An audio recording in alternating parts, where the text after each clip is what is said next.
Hello everyone, welcome to Best Tuition Center. I am Prasant Neupane and today I am here with the science portion. In the previous videos we learned about the shortcuts to find the square of 2-digit and 3-digit numbers. Today we are going to learn about the electronic configuration, commonly known as electronic binyas in Nepali, and we are using the offer principle to find out the electronic configuration of the elements.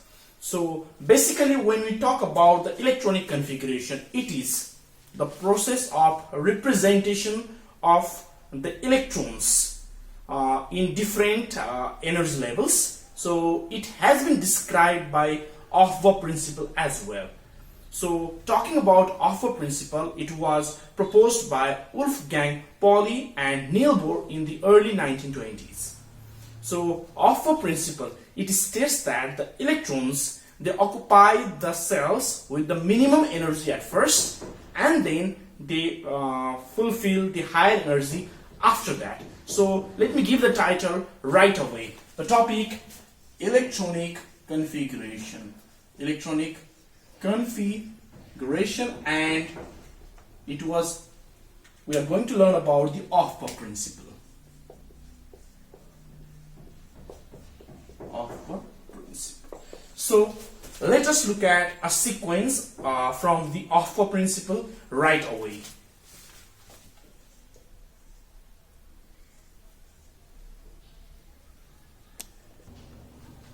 So this is the sequence, okay? The sequence that is proposed from the offer principle. So first of all, 1s is something which has got the lowest energy, right? And 8s is something which has got the highest energy level. So first of all, the electrons will occupy the 1s subcell. So it goes in this way. First 1s, then it moves to 2s, then to 2p. Then it moves down to 3s, then it goes to 3p, then it goes to 4s, and it keeps on moving this way. 3d, 4p, 5s, 4d, 5p, 6s, 4s, 5d, 6p, 7s, 5p. So it moves in this way. So let me write the sequence for you right now. So this is 1s, 2s, right, comes 2p, then comes 3s, 3p, then comes 4s, 3d, and so on. It moves in this pattern. Okay, so I will be showing you some few examples about how to do the electronic configuration right away. The first example, hydrogen. Let's start from the easiest one. So first of all, whenever we are going for the electronic configuration, we need to know the atomic number of the element. So the atomic number of hydrogen is 1. It is the first member of the periodic table. So if you look here, its configuration will be 1s1. That's it. Okay, this will be the electronic configuration of the hydrogen. So whenever we want to know the electronic configuration of element, any element, we need to look here, okay, at the top. This represents the total number of electrons in that particular element. So let's take another example, which can be magnesium. Okay, so first of all, you should know what is the atomic number of magnesium. So the atomic number of magnesium is 12, right? So first of all, try to figure out what will be its electronic configuration in terms of cell. So basically the cells are represented as K, L, M, N, O, and so on. So if you look at magnesium, first of all, there will be 2 electrons in the innermost cell, in the K cell. Then in L cell there will be 8 electrons, and in M cell only 2 electrons, because the total number of electrons that is possible in magnesium is 12. So it becomes 2, 8, 2. Now, if we have to write the electronic configuration in terms of subcell, it will be something like this. 1s, then comes 2s, then 2p, then 3s. So first of all, what is the maximum number of electrons that S subcell can contain? So the answer to it is 2 electrons. So let me quickly give you a table which will help you identify the maximum number of electrons that any subcell can contain.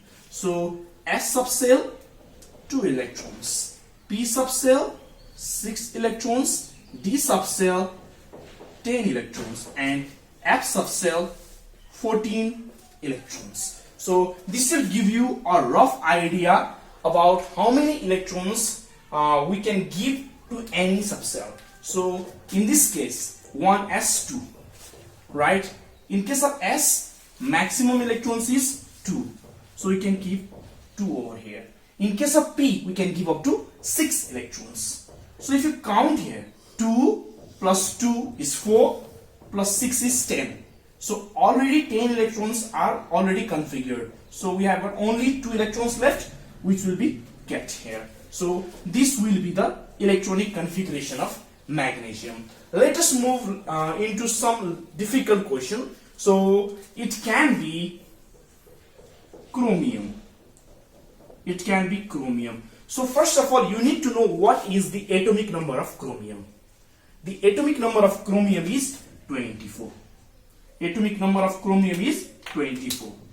And in case of chromium, it is a little bit of different case. So whenever we are going for the electronic configuration, we need to make sure that the configuration makes the element more stable.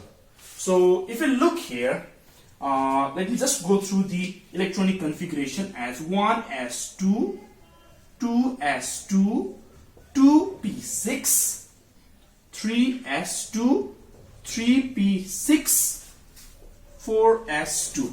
So if I count the total number of electrons here, 2 plus 2, 4, 6, 10, 12, 18, 19 and 20. Now after 4p, 4s comes 3d, right? So the total electron is 24.